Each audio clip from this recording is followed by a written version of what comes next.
What happens when the final breath leaves the body? Does the self dissolve into nothingness? Or does it embark on a journey beyond human understanding? Welcome, soul traveler, to one of the greatest mysteries of existence. Today, we explore an ancient and profound text that has guided souls through the veil of death for centuries, the Bardo Thodol, widely known in the West as the Tibetan Book of the Dead. Imagine a guidebook, not for life, but for the unknown that follows. This is not just a text on death, it is a map for the soul's passage through the afterlife, revealing hidden dimensions that few have dared to contemplate. It is a compass for consciousness, offering a chance at liberation even after the final heartbeat. Together, we step into this mystical realm, peeling back the layers of reality, and perhaps even uncovering something deeper about what it truly means to exist. The Bardo Thodol is said to originate from Padmasambhava, a legendary figure in Tibetan Buddhism. His name means precious guru, and his presence in history is almost mythic. Born in India in the 8th century, Padmasambhava was more than just a monk.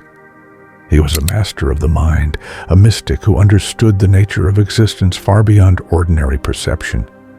Recognized as a Mahasiddha, a realized being with supernatural abilities, he was invited to Tibet by King Trisong Detsen to establish Buddhism in a land deeply rooted in shamanic and animistic traditions. Tibet at that time was a land filled with spirits, deities, and powerful energies. The indigenous Bon religion held a firm grip on the people's beliefs, and Buddhist teachings faced resistance. But Padmasambhava did not seek to conquer these spiritual forces. He sought to understand them. With wisdom and tantric mastery, he tamed the fierce deities of Tibet, integrating their essence into the Buddhist path. His approach was not of destruction, but of transformation, making way for a system of belief that embraced both the old and the new. It was in this spiritual crucible that the Bardo Thodol was born, a text designed not just for the living, but for those who had departed. Its purpose was clear: to guide souls through the unknown, offering them a chance at enlightenment, even in death. Padmasambhava knew that when the body perishes, the mind enters a state unlike any in waking life, a state where the veils of illusion lift and the ultimate truth becomes visible. But with this revelation comes danger. Fear, confusion, and attachment cloud the mind, preventing liberation. His mission was to create a path, a way to navigate the in-between. At its core, the Bardo Thodol describes the journey of consciousness through 3 bardos, or transitional states. The first, the Chikai Bardo, begins at the moment of death.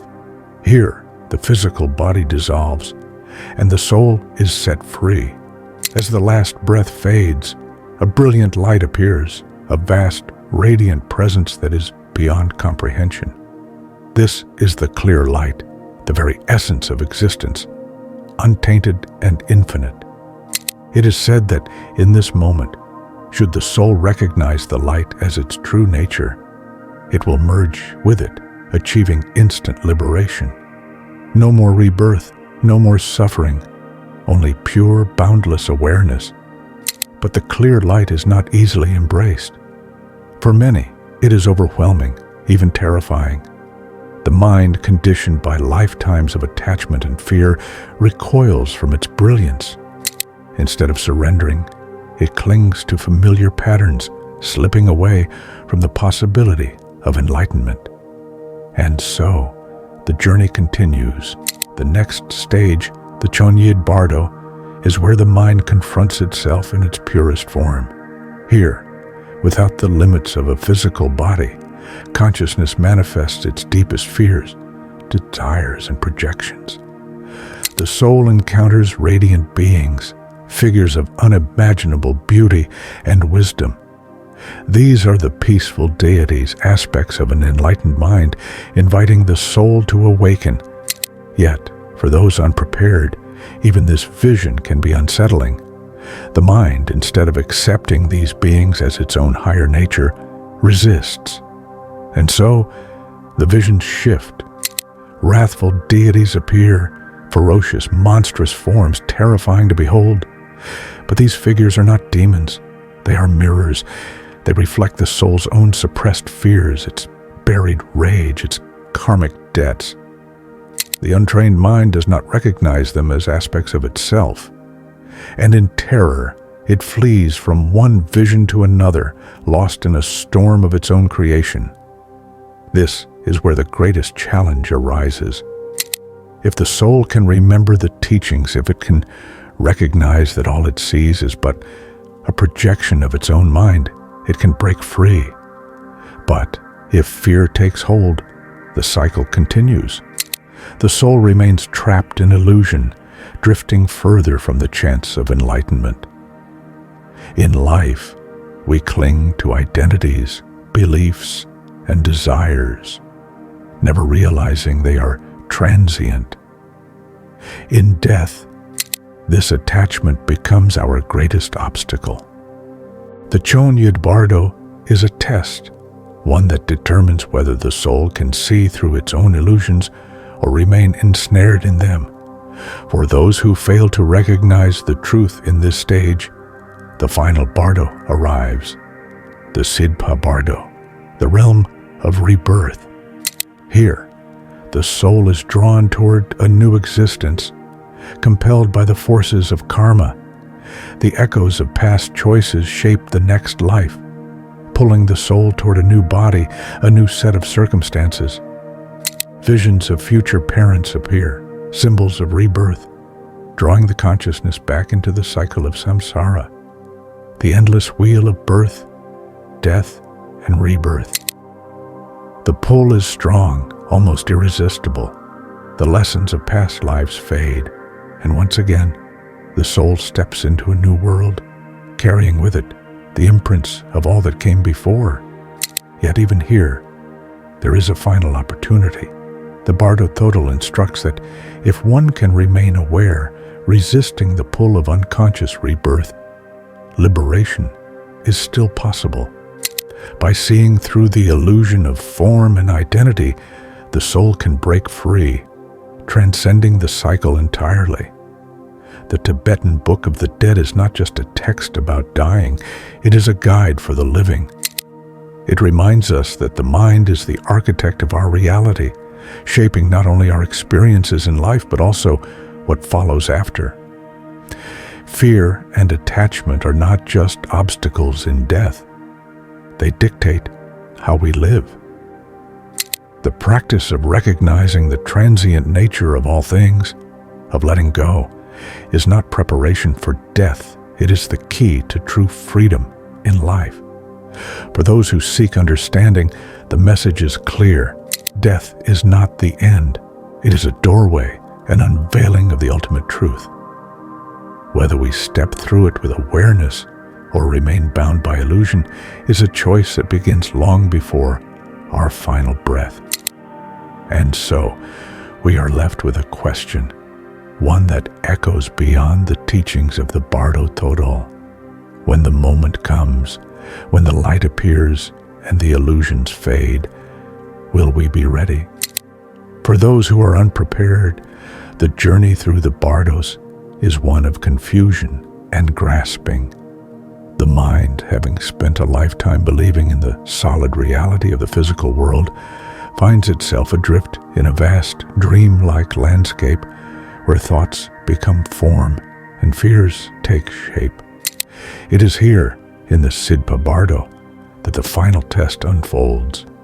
The soul, now severed from its body, is no longer bound by time or space, as it was in life. It drifts through a world shaped by its own consciousness, pulled in different directions by its desires, fears, and karmic imprints. The need to exist, to be something, to attach to a sense of self, grows stronger. The soul may seek comfort, but in doing so, it unconsciously binds itself to the cycle of samsara once more. According to the Bardo Thodol, this stage is where the soul encounters visions of potential new lives. It sees glimpses of future parents, symbolic of its next incarnation. It feels drawn toward certain energies, pulled by the weight of unresolved karma.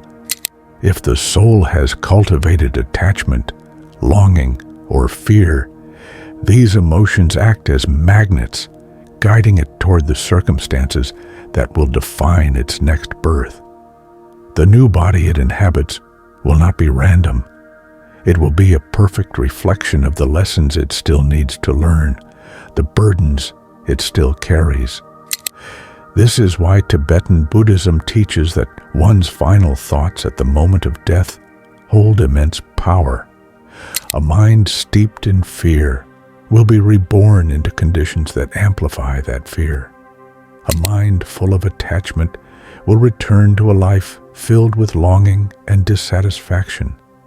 A mind that has cultivated peace, wisdom, and detachment, however, has the potential to transcend the pull of rebirth altogether. But breaking free is not easy. The pull toward a new existence is like a storm, a force so overwhelming that few souls can resist. The untrained mind, lost in its own habitual patterns, reaches out instinctively, seeking something to hold on to. And in that grasping, the cycle begins anew. Yet, even in this final stage, liberation is still possible. The teachings of the Bardo Thodol remind us that every vision, every sensation, every pull toward a new life is in essence an illusion, a projection of the mind itself. If the soul can see through this, if it can recognize that everything it experiences is merely a reflection of its own consciousness, it can choose not to be reborn. It can merge with the clear light, the ultimate truth, and escape the endless turning of the wheel. This is why Tibetan masters spend their lives preparing for death. They understand that the journey through the bardos is not just about what happens after life. It is a continuation of the same patterns that shaped their existence while alive. To train the mind in detachment, to recognize the nature of illusion while still living, is to prepare for the moment when those lessons will matter most. For the ordinary person, however, such preparation is often neglected. Death arrives suddenly, and the untrained mind is swept away by the forces it does not understand. This is why, in Tibetan tradition, the Bardo Thodol is read aloud to the dying and the deceased. It serves as a guide, a voice calling through the darkness, reminding the soul of what it needs to remember at each stage of the journey. But what does this mean for those of us still living? The Tibetan Book of the Dead is not just about what happens after death. It is a mirror for how we live. The bardos are not confined to the afterlife. They exist in every moment of our daily experience. Think about how the mind clings to identity, to desires, to fears. Think about how we become lost in our own illusions, mistaking passing emotions and thoughts for permanent truths. We cycle through our own personal bardos constantly, shifting from clarity to confusion, from peace to suffering. If we can learn to navigate these transitions while we are alive, we will not be lost when we face them in death. To recognize illusion is to free ourselves from it. To practice detachment is to loosen the grip of samsara. And to understand the nature of the mind is to prepare for the ultimate journey that awaits us all. But there is another lesson hidden within these ancient teachings, one that speaks not only of death, but of life itself. If we fear the bardos, it is not because of death, but because of our own resistance to change. The bardos teach us that nothing is permanent, that existence itself is a flow, a constant becoming. Clinging to any form, whether it be an identity, an experience, or even a lifetime, is what binds us to suffering. To live fully is to embrace the transient nature of all things. It is to move through life as one would move through the bardos, with awareness, with grace, with the understanding that nothing can truly be held onto. When we let go, we become free. When we recognize illusion for what it is, we awaken. And so, the question remains, are we ready? Not just for death, but for the truth it reveals. Are we prepared to let go of all that we believe we are? To face the clear light without fear? To navigate the illusions of our own mind with wisdom and clarity? Perhaps by contemplating these teachings, we can do more than prepare for the final journey.